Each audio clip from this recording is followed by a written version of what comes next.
আসসালামু আলাইকুম একটু ওয়া সংক্ষেপে। রাহমাতুল্লাহ। আলহামদুলিল্লাহ ওয়াহদা ওয়াসসালাতু ওয়াসসালামু আলা মান লা নাবিয়্যা বা'দা। আমি আব্দুল্লাহ বিন আব্দুর রাজ্জাক। প্রায় ৩ কোটি ৩.৫ কোটি যে জনগণ আছে তাদেরই একজন প্রতিনিধি বলতে পারেন।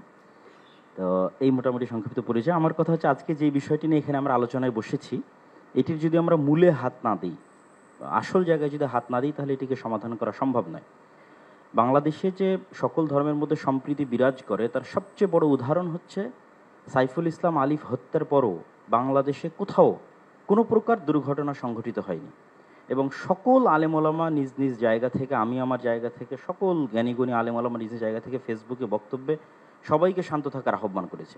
সুতরাং আমাদের দেশে সাম্প্রদায়িক সম্প্রীতি আছে, এ কথা শতভাগ সত্য। তারপরও আমাদেরকে বসতে হচ্ছে কেন? ওই জায়গায় আমাদের হাত দিতে হবে। আমরা আসলে ভূ রাজনৈতিক আন্তর্জাতিক রাজনীতির শিকারে পরিণত হয়েছি। এই জায়গায় যদি আমরা সমাধান করতে চাই তাহলে আমাদেরকে লক্ষ্য রাখতে হবে বড়। লক্ষ্য বড় রাখলে স্যার আপনার জন্য এটি সমাধান করা সুবিধা হবে। সেই বড় লক্ষ্যটি হচ্ছে প্রকৃত অর্থে আমাদের পার্শ্ববর্তী দেশে সংখ্যালঘুরা নির্যাতিত। পৃথিবীর ইতিহাসে কোথাও এখন পর্যন্ত কোনো ইবাদতখানা এভাবে ভাঙ্গা হয়নি যেভাবে আগামী 6 নভেম্বর শুক্রবারের দিন বাবরি মসজিদ আজ থেকে 50 বছর পূর্বে ভাঙ্গা হয়েছে।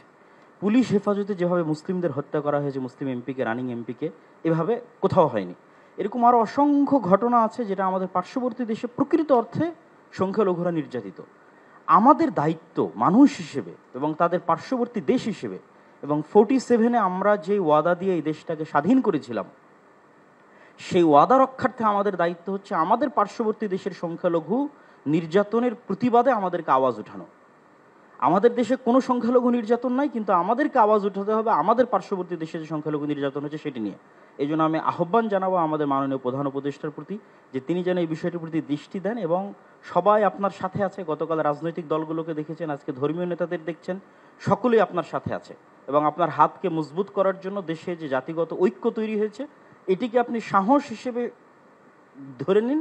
ধরে নিয়ে আপনি আমাদের দেশের স্বাধীনতা এবং সার্বভৌমত্ব রক্ষার জন্য আন্তর্জাতিক জগতে ফাইট করেন এবং আমাদের যে বন্ধু রাষ্ট্রগুলো আছে সার্ককে শক্তিশালী করে, আমাদের বন্ধু রাষ্ট্রকে শক্তিশালী করে, যারা পাল্টা আমাদের উপর মিথ্যা অপবাদ দিয়ে আমাদেরকে ছোট করতে চাচ্ছে তাদের সামনে আমাদের দেশের এই সাহস এবং সম্প্রীতিকে আপনি তুলে ধরুন। ধন্যবাদ। এতটুকুই আমি আপনার কাছে দাবি জানাবো। Thank you.